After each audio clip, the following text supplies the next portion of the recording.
Hai semua, jumpa lagi di channel YouTube Natasha Kitchen. Di video kali ini, saya mau buat kue lapis 2 kilo tepung, awet dan tidak mudah basi. Kalau mau tahu cara buatnya, tonton terus, ikutin terus videonya sampai selesai ya. Pertama-tama siapkan 1 buah wadah, lalu masukkan 5700 ml santan kekentalan sedang.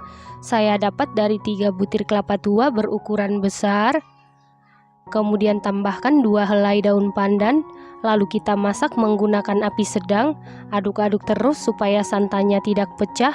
Ini kita masak sampai mendidih. Tujuan santan dimasak supaya nanti kue lapisnya awet, tidak mudah basi, dan tahan 2 hari di suhu ruang di wadah tertutup. Setelah santannya mendidih, lalu matikan api kompornya. Kemudian biarkan dulu sampai dingin atau suhu ruang.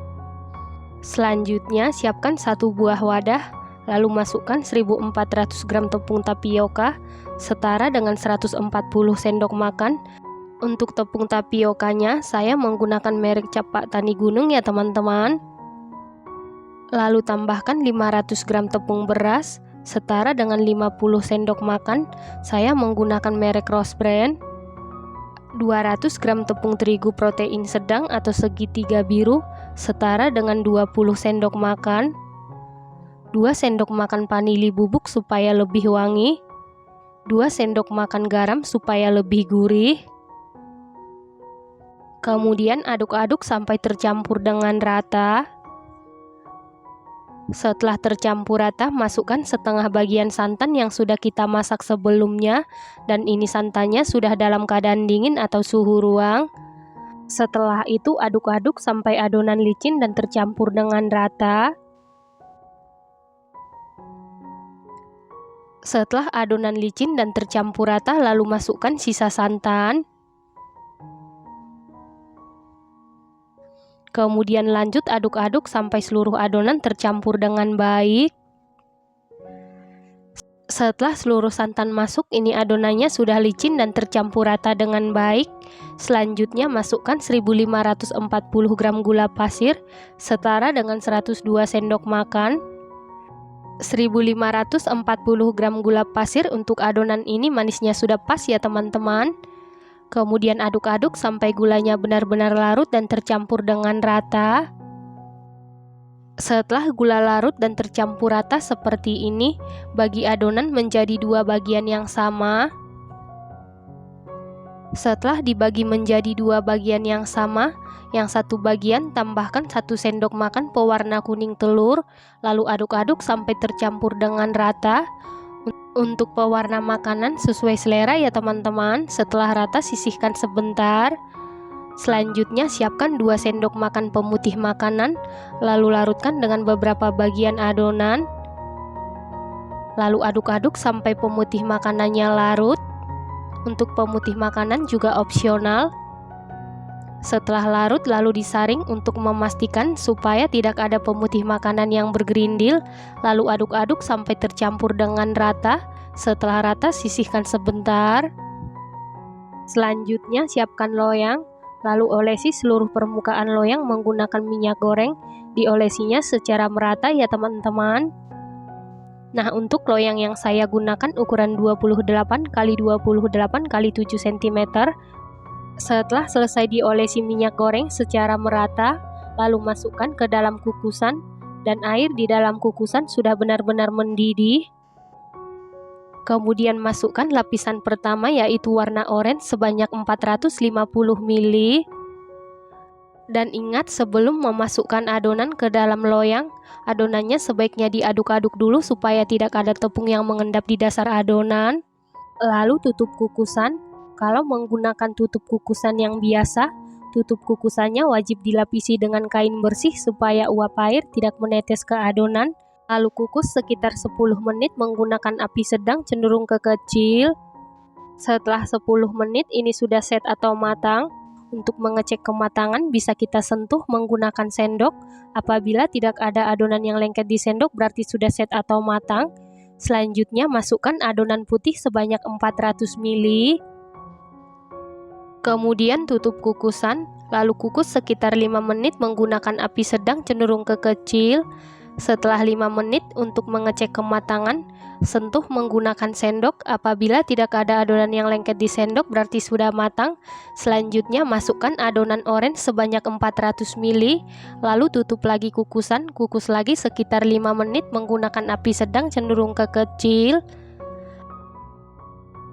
Nah, untuk lapisan paling bawah atau lapisan pertama, saya masukkan sebanyak 450 ml supaya hasilnya lebih tebal, supaya nanti pada saat mengeluarkan lapis dari loyang, bagian bawah lapis tidak sobek ya teman-teman.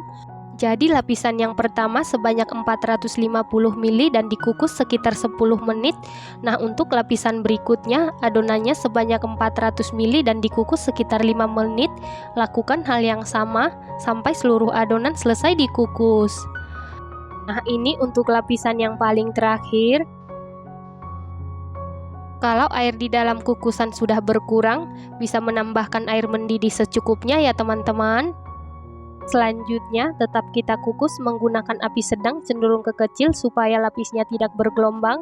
Kukus sekitar 30 menit sampai matang atau set. Setelah 30 menit ini sudah matang atau set, lalu keluarkan dari loyang. Karena adonannya masih ada yang sisa, saya lanjutkan saya kukus di loyang ukuran 16 x 16 x 7 cm dan per lapisan sebanyak 100 ml. Setiap lapisan dikukus sekitar 5 menit ya teman-teman. Nah, untuk lapisan yang paling terakhir, saya kukus tetap sekitar 30 menit menggunakan api sedang cenderung ke kecil supaya lapisnya tidak bergelombang. Nah, untuk lapisan terakhir sudah 30 menit sudah matang, lalu biarkan dulu sampai benar-benar dingin atau suhu ruang. Di sini saya biarkan semalaman supaya lebih set ya teman-teman. Setelah semalaman ini sudah benar-benar set. Kemudian sisir pinggirannya menggunakan spatula secara perlahan supaya pinggirannya tidak rusak dan hasilnya cantik ya teman-teman. Kemudian keluarkan lapis dari loyang. Supaya kue lapisnya mudah dikeluarkan dari loyang, pastikan menggunakan resep dan bahan-bahan persis seperti di video. Jangan ada yang dikurangin dan ditambahin kecuali mengalihkan atau dibagi setengah. Kemudian loyangnya harus diolesi minyak goreng secara merata. Dan pastikan sebelum mengeluarkan lapis dari loyang, lapisnya dibiarkan dulu sampai benar-benar set atau sekitar semalaman supaya lapisnya kokoh dan hasilnya pun cantik ya teman-teman. Selanjutnya kita keluarkan lapis dari loyang yang kecil. Dan satu lagi hal yang perlu harus kita ketahui, sebelum memasukkan lapisan berikutnya, pastikan lapisan sebelumnya sudah harus benar-benar set dan matang supaya hasilnya juga cantik ya teman-teman. Selanjutnya potong-potong sesuai selera. Supaya hasil potongan lapisnya cantik dan rapi, untuk pisaunya bisa dilapisi dengan plastik biasa ataupun plastik wrap. Selain dipotong menggunakan pisau, bisa dipotong menggunakan scraper ataupun spatula ya teman-teman. Nah, ini hasil lapisnya sangat cantik, rapi, sama sekali tidak bergelombang. Bagian bawahnya juga tidak sobek ya teman-teman.